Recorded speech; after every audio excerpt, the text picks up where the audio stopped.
el banco no alma caritativa había dicho, no, esta es la primera, la menos uno. Claro, es que además yo estaba aquí abajo esperando y además se los comenté, pero bueno.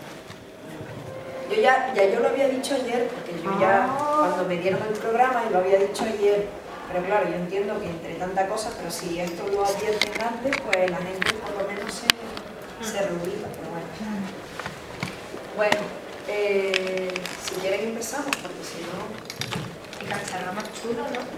¿El qué? El enorme, ¿no?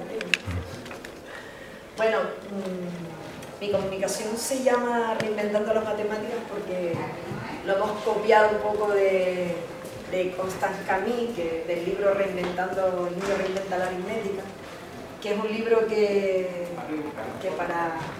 para nosotros es como si fuera un poco la Biblia, porque saca muchísimas cosas, y entonces pues he decidido llamar Reinventando las Matemáticas porque saco muchas cosas del libro a lo largo de la comunicación. La comunicación va a ser muy visual, no voy a poner prácticamente nada solo 2 o 3 cositas, pero va a ser muy visual. Mi colegio se llama el Colegio Toscar Longuera y bueno, tenemos la suerte que tenemos una madre que es diseñadora gráfica, y entonces cuando le dije que queríamos un logo que pudiera ser como una especie de tatuaje para nosotros, pues se inventó esto, que si se dan cuenta las siglas Toscar Longuera tienen OAO adentro, ¿no? En colores, y luego hemos cogido las regletas, pero no las hemos decidido poner de menor a mayor, sino como si fuera un ecualizador para que parezca pues eso, el reflejo de un aula manipulativa donde suenan las regletas, donde se escuchan a los niños hablando y bueno, en definitiva pasándoselo bien, porque al fin y al cabo es uno de los objetivos, ¿no? Que ellos manipulen, que ellos hablen, que ellos se diviertan. Entonces, bueno, nada mejor que empezar la comunicación con eso. Voy a hacer un recorrido de lo que hemos hecho el año pasado a lo largo de todo el curso, desde infantil hasta tercer ciclo. Yo el año pasado era la DAP, la docente de actualización pedagógica, y empecé con 5 años primero y segundo, pero luego, pues a lo largo del curso decidimos ser generosos con el resto de los niveles y acabamos trabajando desde 3 años hasta 6. Entonces, según Camille y según nosotros, ¿por qué en infantil y primer ciclo deberíamos trabajar de esta manera, con una metodología OAOA, con una metodología de resolución de problemas? Pues las razones son básicamente las que se resumen aquí, ¿no? Y es que desde los primeros años hay que desarrollar el pensamiento lógico-matemático, porque solo se puede conseguir cuando el niño relaciona las experiencias previas con las que obtiene a través de la manipulación.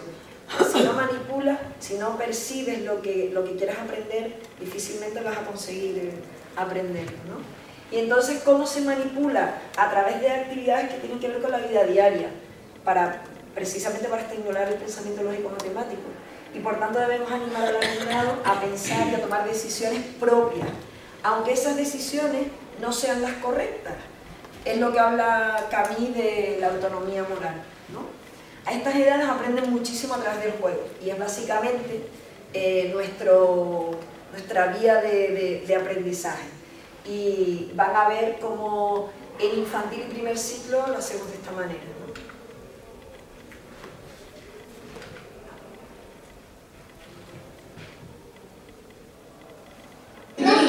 De 5, ¿por qué sabes que es de 5? ¿Y cómo sabes tú que es de 5? Porque lo ves que es amarillo. Vale. Y a ver, y es... Jorge, muy bien, Jorge. Muy bien. Súper, Ángel. ¿Dónde hay 2 caramelitos? Tengo un niño con hipoacusia. Muy bien, ¿en qué color? ¿En la? Roja, muy bien. Mira, Jorge, ¿y dónde hay 3 caramelitos? ¿Y esa cuál es? ¿La de color? Muy bien. Uy, voy a hacer ahora una súper difícil. Súper difícil. Alba, ¿cuál es el camión que tiene 5 caramelitos? ¿Tú sabes? Venga, a ver si es verdad que tú sabes. ¡Uy! ¿De qué color es la que tiene 5? Amarillo. Muy bien, Alba. Lista.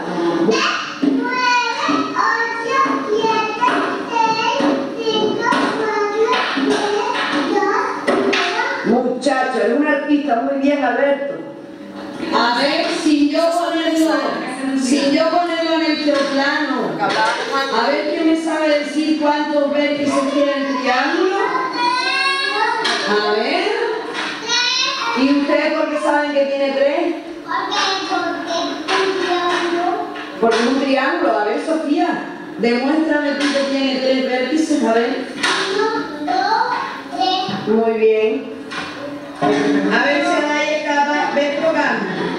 2, 4, 6, 8, 10, 12, 14. Pero quiero hacer otra vez. 16, 18, 20. Muy bien, Adai. Venga, a ver.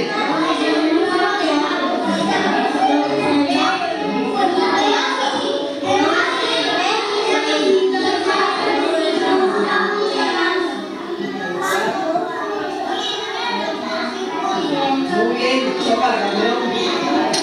Bien, Pedro. ¿Qué número era el tuyo? ¿El mediado? El 100. ¿Qué tienes ahí?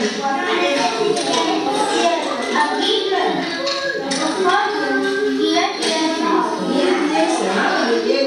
Pero no tienes 10 regletas naranjas. Claro, y entonces ¿qué hiciste? ¿Las construiste? Por ejemplo, a ver, ¿qué hiciste? A ver, construí un 10 ahí. Mira, muy bien. Vale. Muy bien.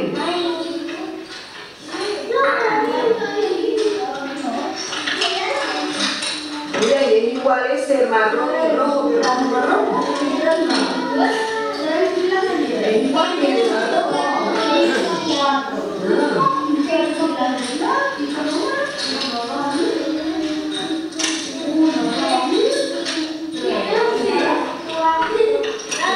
Vale. Ah, se llama propiedad consultiva de su madre. Sí, lo tengo claro. Entonces, ¿cuánto es? Vale, ¿esos son en total? Estos dos hacen los barcos que están atracados. Es un problema, que se inventa. Que hacen una maqueta de 5. ¿Seguro? No estoy muy de acuerdo, ¿eh? ¿Qué hacen? Uno hace una regleta. Uno tapa un poco de la regleta del 5. Otro ataba otro de la regleta del 5. Y con estos que van a atracar, tenemos 5 y 5. Y con esto, 5 y 5, todos los barcos que ya acabaron de navegar, el 10 está completo. ¿Y cuál es la pregunta? La pregunta es, ¿cuántos barcos hay en total? Muy bien. ¿Y cuántos barcos hay en total? 10. Muy bien, campeón. Dicen, ¿seguro que se lía? Pues nada. ¿Cómo harías para sumar todo lo que tienes ahí? Primero voy a buscar los billetes. Venga. 10, 20, 30, 40 y 50. Vale, y ahora, a partir de 50, empiezas a contar de 2 en 2, ¿no? 52, Venga. 54, 56, 58, 60, 62, 64, 66, 68, 70, 72, 74, Vale, el equipaje ese de fútbol nuevo cuesta 70 euros. ¿Cuántos tenías tú? 72. ¿Te da para comprarlo? Sí. ¿Y cuánto te sobra? Tienes 70. O sea, la que cuesta 70 y tienes 78, ¿cuánto te sobra? 8 euros. 8 euros, muy bien. Muy bien, Manuel.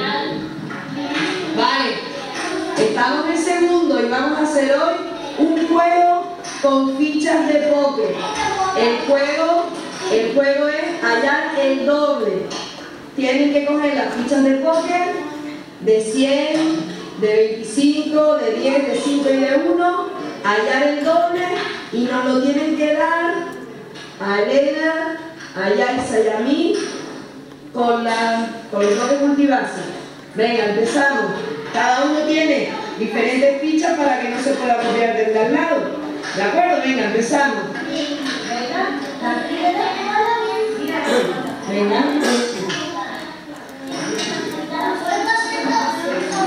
A ver. Tienes que contar el doble, Diego. El doble. Venga. A ver, Asiel. Venga. ¿Cuánto tienes? ¿Tienes en total?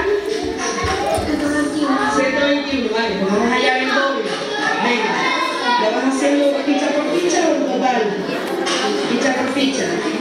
Venga, el doble de 100. Venga, sí.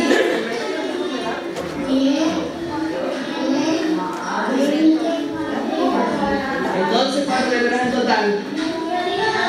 Vamos a coger las regletas, claro. Los bloques, venga.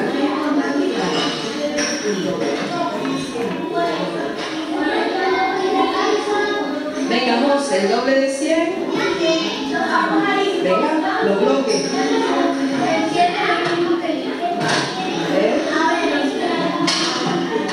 Venga, muy bien.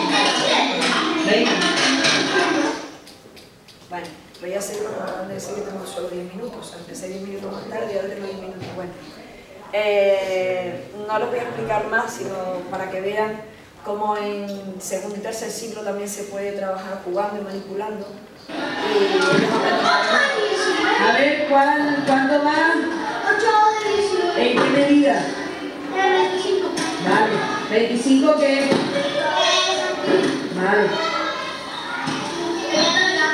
Vale, ¿cómo te digo? A ver los asientos, mira.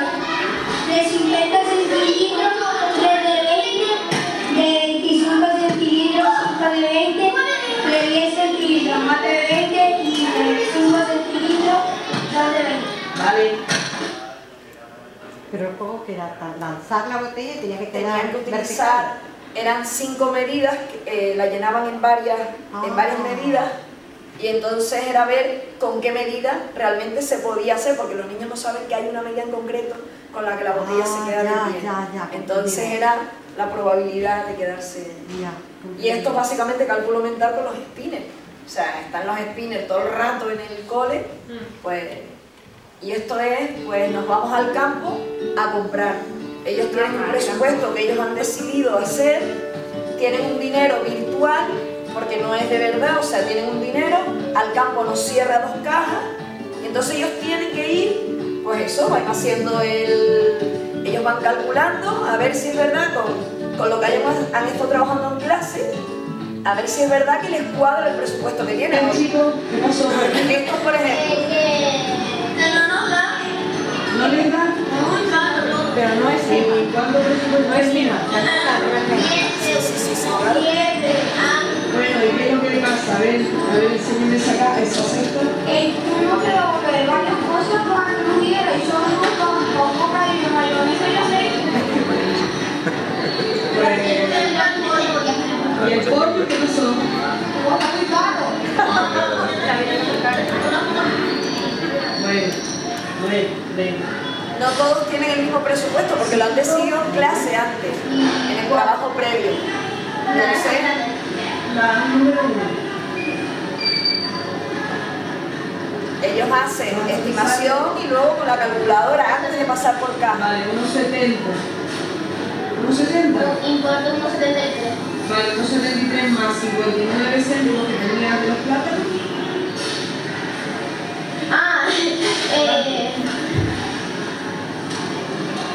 Haz la estimación. 223. Venga, 232, pero vamos, que no... ¿Tienes 42 días? ¿40 o 4?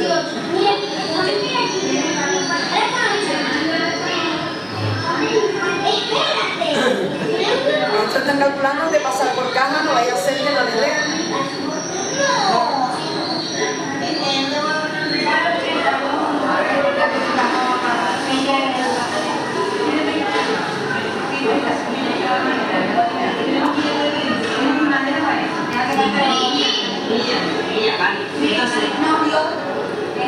Sí, entonces mira. 1981. Estos tenían un presupuesto de 20, por ejemplo, ¿vale? Y esto es lo que estábamos haciendo. A ver, chicos, ¿ustedes qué están haciendo? El apartamento.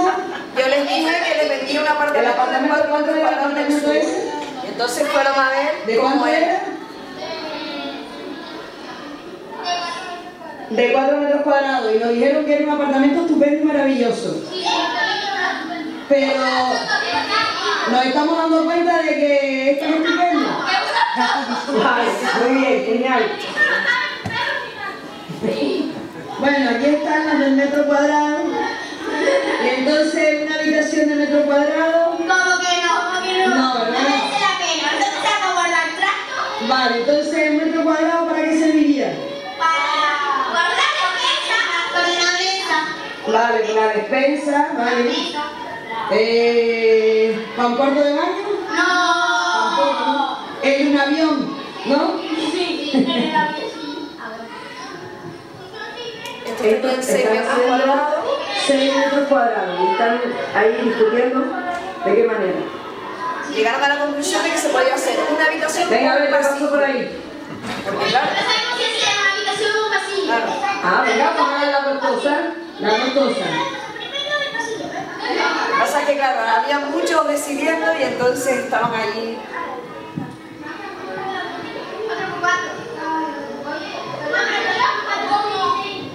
Oye, esto sería como una especie de pasillo raro. Sí, es raro. No sería.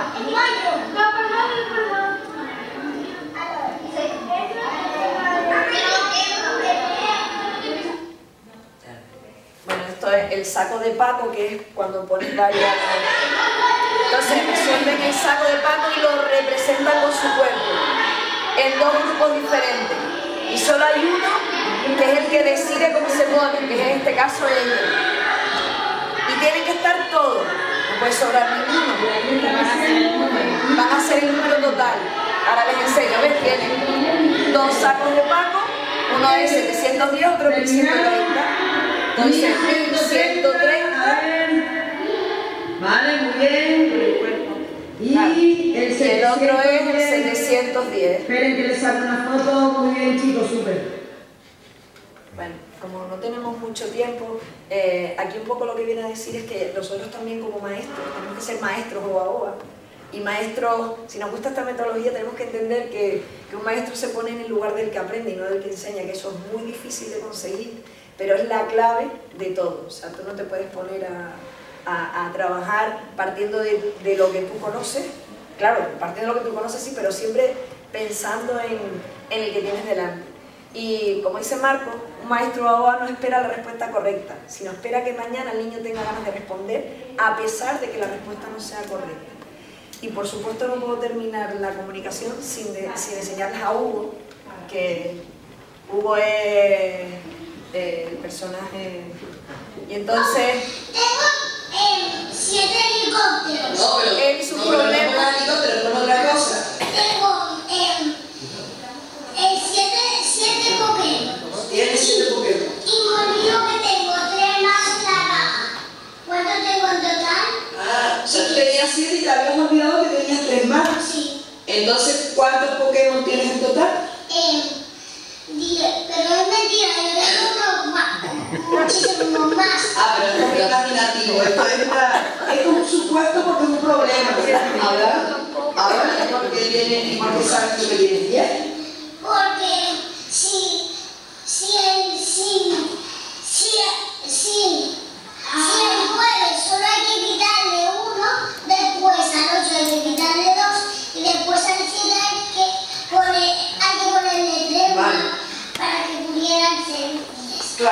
Muy bien, chócala y campeón.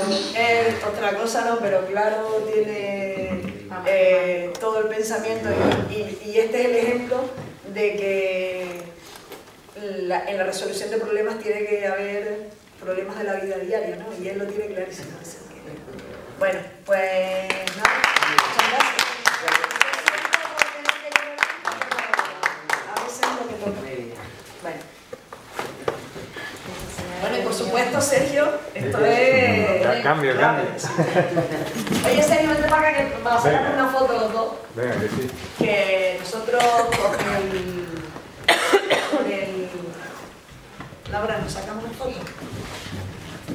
Es que somos de los Realejos los dos, entonces él es en el instituto y yo en el colegio.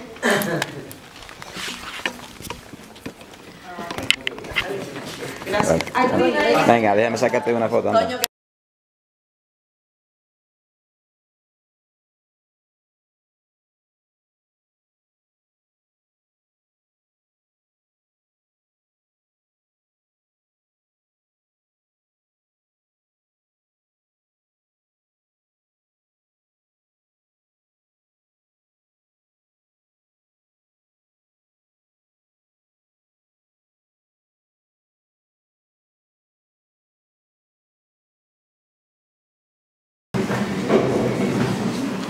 Margarita Marín Rodríguez es licenciada en Ciencias Matemáticas y doctora en Filosofía y Ciencias de la Educación, en Didáctica de las Matemáticas. Profesora titular de Didáctica de las Matemáticas en la Universidad de Castilla-La Mancha.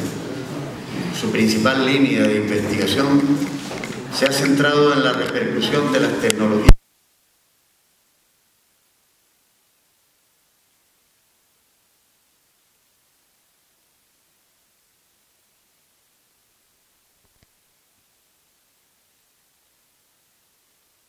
y también ha impartido cursos de formación del profesorado. Pero la figura de Margarita es sobre todo una docente amante de la enseñanza además de la que aprendió además a dar clase en colegios. Nada que ver con lo que se comentaba hoy a mediodía sobre el papel de la universidad en la formación. Ella aprendió trabajando en las etapas de BUP y de COU durante 15 años y después, durante 21 más, estuvo formando a maestros en didáctica de las matemáticas.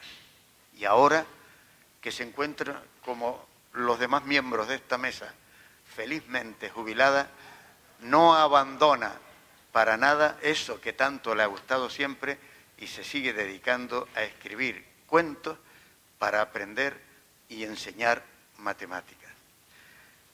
Para nosotros, Margarita era y es y seguirá siendo una gran persona, pero sobre todo un gran personaje.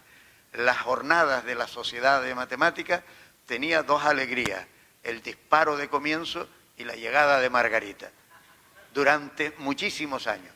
Es una de esas socias que tenemos fuera, pero que es fiel seguidora de todos nosotros.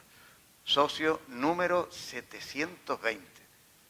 Ahí tenemos su figura, que ahora la tenemos delante en presencia y además ahí la vemos rodeada por los alumnos con los que estuvo trabajando. Pero su labor ha sido inmensa, aparte de la labor con las personas, con los estudiantes, ha escrito muchísimo.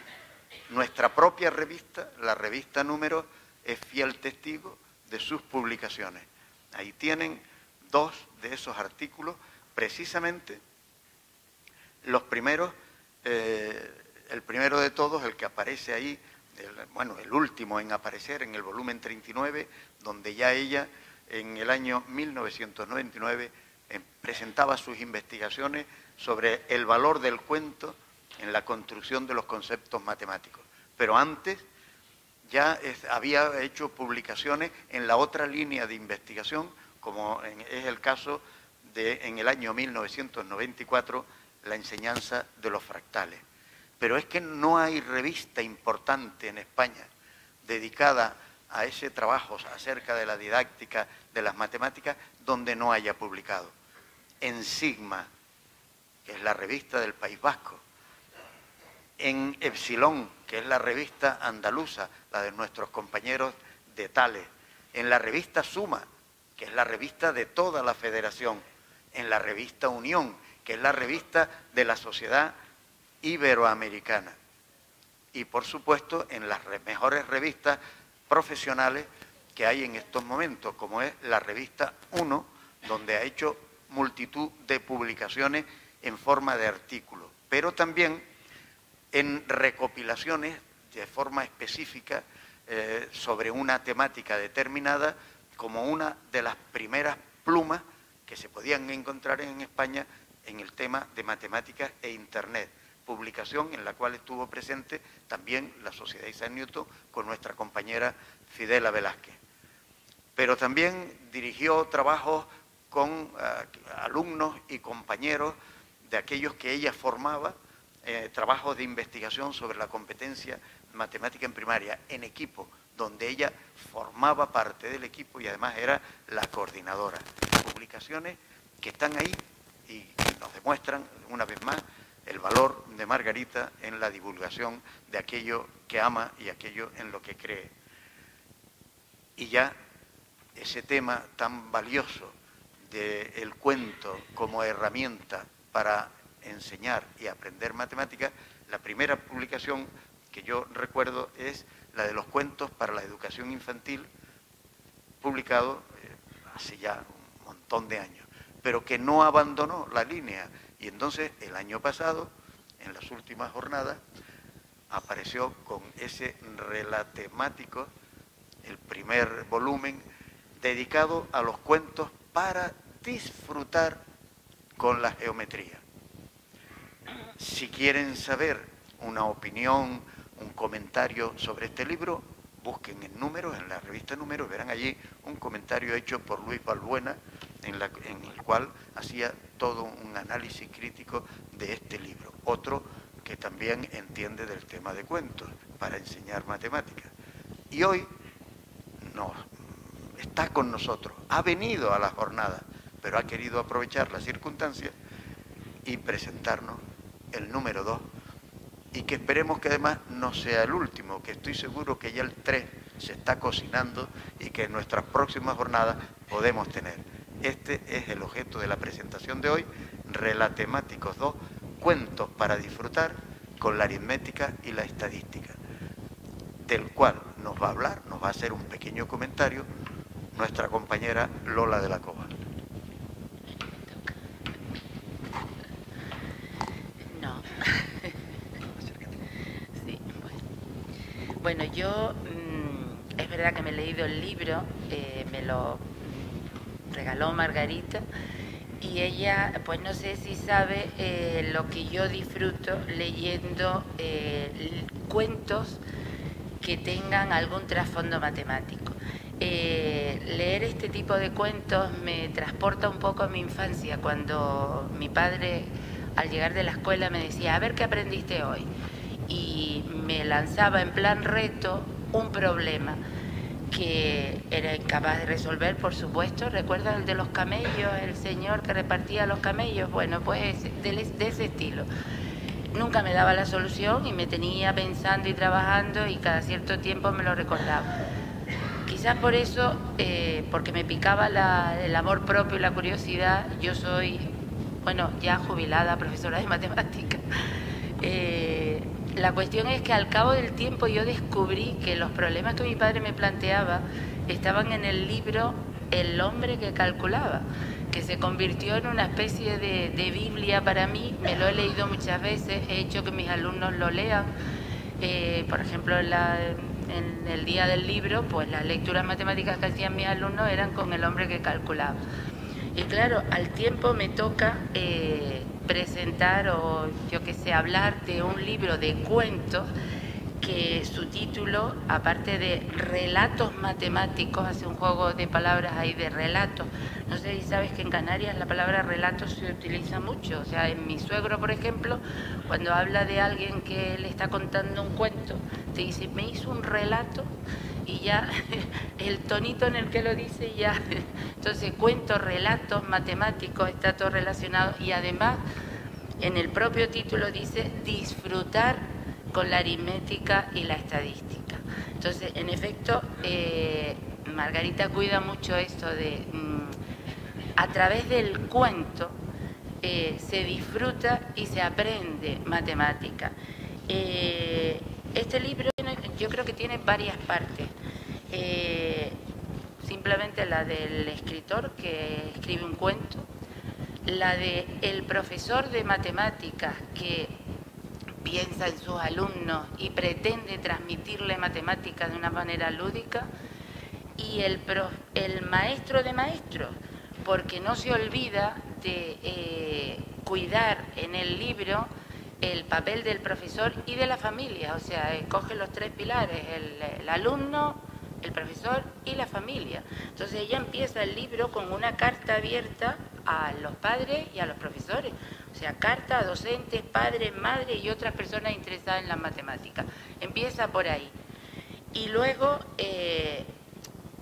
explica muy didácticamente cuál es el diseño del libro, pero es que claro, un profesor coge esto y automáticamente dice, ah, pues mira qué bien, voy a trabajar con los alumnos, pues el concepto de proporcionalidad, pues mira, me voy a ir al cuento que dice Berta quiere ser una experta, que además de estudiar el concepto básico, le llama concepto principal de proporcionalidad, también tiene otros contenidos como la proporcionalidad directa, inversa, la regla de 3, e incluso va más allá, o sea que no es solo matemática, también transmite otros valores, tiene otras conexiones con otras materias, o con, pues yo que sé, aquí por ejemplo conecta con el mundo de las hadas, la bruja, la fantasía, más cuentos, ¿no?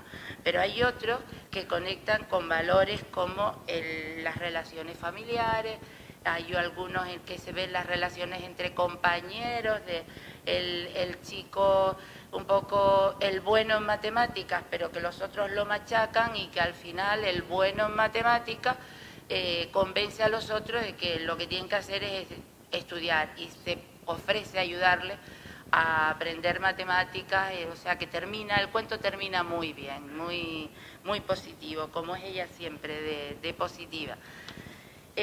Son 10 cuentos y yo pienso que tratándose de cuentos para enseñar y aprender aritmética y estadística, pues está bien el 10, ¿no? Son los 10 dígitos que corresponden a nuestro sistema métrico, nuestro sistema de numeración. Y empieza, por supuesto, por uno que es lógico, empieza por ¿dónde? Por el 0, o sea que a través del cuento transmite conceptos matemáticos, transmite cuestiones de historia, valores, en fin, que yo no quiero extenderme porque Margarita es la protagonista aquí y yo creo que es un cuento para los alumnos, pero también para los profesores, para que se ayuden de esta herramienta, de este recurso que Margarita nos ofrece, para, bueno, transmitir a los alumnos un poquito del gusto por la lectura y las matemáticas. Y no sé si debería decir algo más, Margarita, pero hasta aquí he llegado. Nosotros nos vamos abajo y la dejamos ahí. Yo me voy abajo porque quiero ver la presentación, ¿no? ¿Qué presentación? La de ella, la de Margarita. Ah, ¿lo va a hacer abajo? Sí. ¿No va a hacer No, aquí? yo me siento abajo para verla. ¿No? También. Yo me siento abajo. Sí. Margarita se va a levantar.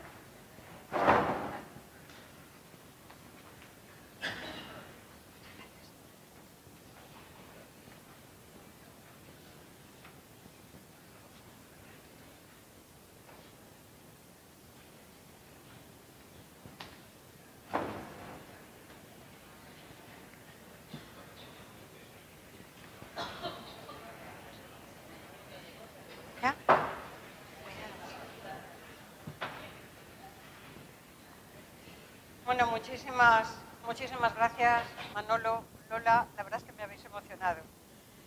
Este libro lo he presentado en varias partes, empezando por la Feria del Libro en Madrid, siguiendo por Ciudad Real, la ciudad en la que he trabajado 21 años. Torrejón de Ardoz, la librería donde siempre, mi librería de referencia, la librería Riero, pero jamás nadie me ha dicho cosas tan bonitas y tan cariñosas. E incluso me habéis recordado cosas que yo no sabía ni que ya no me acordaba que ya había hecho. Con lo cual, pues, os lo agradezco muchísimo de todo corazón. Yo sabía...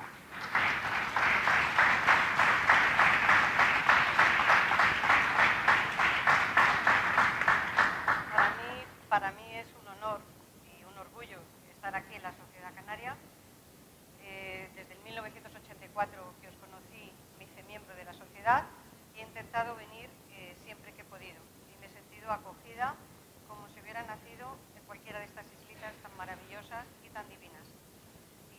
Y espero seguir disfrutando y seguir pudiendo asistir con o sin libros, ya según transcurra.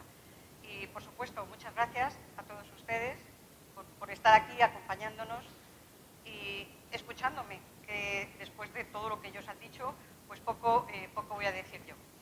En principio, voy a ir deprisa, legar cuentos y matemáticas en la época actual no es nada novedoso. Como bien ha descrito Manolo, ya llevamos muchísimos años que existen textos para trabajar en el aula de matemáticas, sobre todo a partir del año 2000, el año mundial de las matemáticas.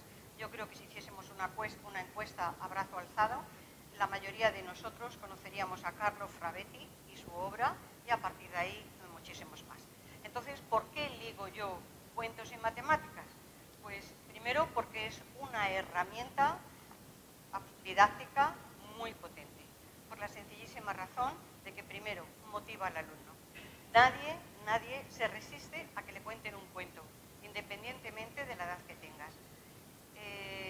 Fijaros en aquella maravillosa película Memorias de África, cómo deja a la protagonista con la boca abierta a Robert Redford, contándole un cuento. Entonces, no, era un niño, tenía ya su edad. Todos amamos los cuentos. Es una herramienta desde los orígenes del hombre. Y además, la ventaja que tiene, aparte de la motivación, es que nos presenta los contenidos matemáticos en un contexto. Están ahí por una razón de ser. Entonces, el lector no solamente aprende el qué, el concepto que viene vehiculado por ese texto, sino el cómo se usa, cuándo se usa y para qué voy a usarlo, cómo puedo emplearlo. Y además, para mí, encima tiene otra segunda opción, la versatilidad que tiene esta herramienta. Un mismo cuento me puede servir para iniciar un tema, para preguntarme qué es lo que me están contando a través de este cuento, o bien para profundizar en él, o bien simplemente para repasarlo. Pues con estas ideas yo considero que el cuento es por excelencia el alimento intelectual en la infancia y adolescencia, en las edades de formación que son claves. Y yo creo que casi todos somos docentes de esas edades. Por ello, seguí las instrucciones que el profesor Egan, en un libro publicado por Morata en 1994, comentaba. Y tanto me lancé a trabajar con los cuentos, porque, tal y como él dice, estas herramientas maravillosas para organizar y comunicar significados, y qué mejor que organizar un currículum para infantil, para primaria, que seguir los cuentos, como él comenta en su libro, dando muestras fehacientes de cómo poder hacerlo. Fruto de esta lectura fue el primer libro que os ha presentado para infantil Manolo. Lo que ocurre es que a base de experimentar con los... Y para ello, si me permitís, con la experiencia fui viendo que los alumnos aprenden significativamente, aprenden mejor, por lo que decíamos antes, aprendes el qué, el cómo, cuándo y para qué voy a usarlo. Simplemente hace falta leer con atención y ver cómo los protagonistas emplean esos conceptos matemáticos. Aprenda a matematizar viendo cómo lo hacen en el cuento. Y por último, aprenda en sus dimensiones racional, que serían los contenidos, afectiva, porque los cuentos nos despiertan los sentimientos y a través de ellos aprendemos. No podemos olvidar que el aprendizaje es un acto volitivo, que solo aprende el que quiera aprender. Pues ponle en situación de que quiera hacerlo. Y luego, todo cuento transcurre en un momento, en una época, en una sociedad, con una cultura. Es decir, nos está diciendo cómo socializarnos en el país tal, el país cual, o cómo son las costumbres de un sitio concreto. Por lo tanto, el cuento nos facilita este aprendizaje holístico en las 4 dimensiones: racional, afectiva, social y cultural. El diseño del libro lo ha explicado extraordinariamente bien Lola. Lo único es comentaros que todos los cuentos, el libro, yo pensé dirigirlo a lectores de 9 años, principalmente, hasta más o menos 12, y a partir de ahí, pues hasta los 90, que ya nos jubilemos definitivamente. Claro, si pienso en esta franja de edad inicial, ¿para qué les sirven estas cosas a estos niños? O sea, ¿qué va a aprender a través de este cuento? Cogí el currículum actual de primaria y los bloques. Entonces empecé por el bloque de geometría, que es el libro que comentaba Manolo, y ahora me he dedicado a los bloques de aritmética y al bloque de probabilidad y estadística. Pero cada cuento va acompañado de unas razones de ese contenido, como bien decía Lola, las actividades para observar y pensar. Yo estoy obsesionada con que los alumnos no ven los conceptos matemáticos fuera de las 4 paredes del aula y que deben de aprender a mirar con ojos matemáticos el mundo. Pues les hago propuestas. Y lo mismo con el razonamiento. Son propuestas a 2 niveles, nivel de principiante y nivel de experto. Unos problemas de la vida cotidiana y que son parecidos a los que ha resuelto el protagonista. Después, como quiero que sea un libro de lectura autónoma para estas edades iniciales, lo acompaño de un solucionario. Y por último, en ese momento, cuando yo escribía el libro naranja, el de geometría, estaba en un taller de escritura creativa en Madrid. Y ahí leíamos nuestras producciones. Y entonces, leyendo un cuento, me di cuenta de que mis compañeros, palabras que son muy usuales para niños de primaria, como poliedro, prisma rectangular, cosas de este estilo, a los mayores les producía mucha desazón. Bueno, pues vamos a darles la posibilidad de jugar con ventaja. Es decir, que si un padre quiere leer un cuento con un niño, se lo lea previamente y refresque su memoria con el glosario de los contenidos matemáticos que aparecen en dicho cuento. Es una forma de repasar rápidamente. La idea no es original mía, se la copié a mi gran admirado Alsina, en los cuentos que he leído de él, como El lobo feroz y 3 cerditos o algo así, no me acuerdo ahora, es al revés del título normal. Bien, pues sin más, no sé si tengo un poco de tiempo para iniciar un cuento o pasamos ya a... este cuento, Vacaciones de ensueño, intento con él meter a los lectores en el mundo de la probabilidad. Y por ello inventé este cuento. La protagonista está dedicado, en la foto que salgo rodeada de niños, es el Colegio Santísimo Cristo de la Misericordia de Miguel Turra. Y allá había una niña, Bereket, somalí, adoptada por padres manchegos. No se sabía la edad que tenía esta niña y los padres se negaron a hacerlo por correo electrónico, siempre que Bereket tuviera la posibilidad de usar un ordenador. Sin embargo, aunque fuera un pensamiento egoísta, no la iba a echar de menos, porque él estaba en el campamento. Recién llegada al albergue, mandó 2 mensajes, uno a sus padres y otro a Victoria. Este segundo decía así: viaje muy pesado. Al final, muchísimas montañas. Esto está altísimo. Mañana te cuento más. Estamos alojados en pisos distintos. ¿Qué tal la playa? Bereket esperaba que él estuviese alojado en el mismo piso que ella, en otra habitación, claro. Pero ¿hay algo seguro en esta vida? Simplemente era posible. Al día siguiente, el grupo de 40 muchachos y muchachas, más los 10 monitores, se encargaron de conocer el albergue, la localidad pirenaica de Villanúa y sus alrededores. Terminaron en la piscina para darse un chapuzón antes de comer. Bereket ingenuamente esperaba 2 cosas: que él se bañaría con ella y que el agua estaría estupenda. ¿Pero hay algo seguro en esta vida? Aunque ambas situaciones eran posibles, la primera era probable, pero no sucedió. Y la segunda, muy improbable, al estar la piscina al aire libre en una localidad situada a 953 metros sobre el nivel del mar, a los pies del pico Collarada, de 2.886 metros. El agua estaba helada. De vuelta al albergue y después de comer, los monitores reunieron a todos para darles el calendario de actividades del campamento. Unas se realizarían al interior del albergue y otras al aire libre, siempre que el tiempo lo permitiera, pues la probabilidad de lluvia para esa semana era muy alta. Berenguer, emocionada, mandó un WhatsApp a Victoria. Actividades muy atractivas. Todas las mañanas tenemos taller de cocina. El monitor chef nos dará los ingredientes para preparar el grupo de meriendas. ¿Estaré en el grupo con él?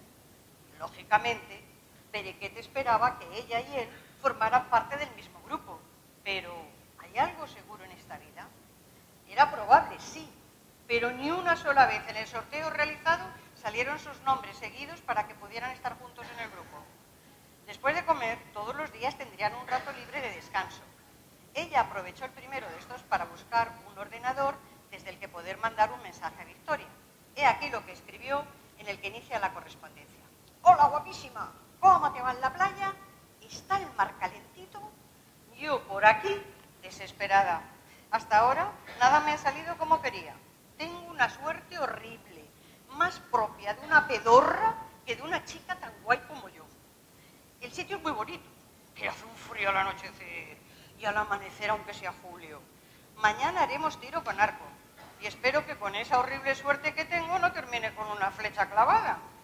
Te quiero mucho y te echo de menos. Eres mi amiga guay, súper guay. Por las noches, después de la cena, el grupo y monitores se reunían al aire libre en torno a una hoguera. Si el tiempo lo permitía, pues hacía frío, como bien decía Berenguer en su mensaje. Se proponían juegos, chistes, acertijos, bailes, cantos y todo aquello que la imaginación de los participantes sugiera. Un monitor planteó que lo mejor era utilizar el azar para elegir a quienes actuarían cada noche. Trajo un inmenso dado y dio las reglas del juego. Después de la primera noche de hoguera, Berenguer envió este mensaje. Hola, guapísima, tengo mucho que contarte. El tiro con arco es muy chuli y no me pasó nada raro. Ayer hicimos la primera noche de hoguera. Casi estaba sentada a su lado. Emoticón. Un monitor propuso elegir a los que actuarían cantando o contando chistes mediante el lanzamiento de un dado y trajo uno gigante. Como todos tenemos un número de lista, debemos sumar los dos dígitos que lo forman y si esa suma coincide con el número que ha salido al tirar el dado, seremos los afortunados esa noche. A todos nos pareció muy bien y aplaudimos, pero a mí no me tocó ni una sola vez. Ya te diré cuando salga mi número lo que pasa. Seguro que le voy a dejar babeando. Te quiero mucho y te echo de menos, tu amiga guay super guay. ¿Hay algo seguro en esta vida? Aquí iba a poner, sí, la muerte, pero que me parecía muy duro. Así que lo apañé. En la vida no sabemos, pero con tales reglas del juego sí. Berenguer nunca contaría sus chistes en público, porque tenía el número 34. En la lista, al sumar ambos dígitos, se obtiene el 7.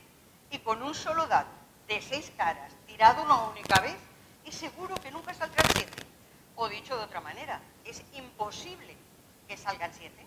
Pobres muchachos, que por sus escasos conocimientos de matemáticas o un exceso de confianza en los mayores nunca salieron, pues había bastantes en el mismo caso de Berenguer. Sin embargo, nadie se quejó de la injusta regla propuesta. Entre deportes, cocina, excursiones y otra serie de actividades, de pronto llegó el día de vuelta. La tarde anterior, Berenguer envió el último mensaje a su amiga. Hola, superamiga, mañana regreso a casa. Menos mal que esto finaliza. Casi todo me ha salido al revés de como pensaba. Nunca he hecho ninguna actividad con él, ni he coincidido en la mesa del comedor o grupo de cocina con él, ni en el asiento del autobús al ir o venir de excursión a Jaca y otras poblaciones. Es más, él sigue ignorándome como si no existiera. Solo hay una cosa segura en este veraneo, mi mala suerte. Menos mal que en el viaje de regreso la suerte cambió y por fin Berenguer pudo sentarse al lado de su chico en el autobús. solo por este viaje de regreso, hablando y mirándose, ella pudo decir, ¡qué vacaciones de ensueño! Y así, este seguro cuento a su fin ha llegado.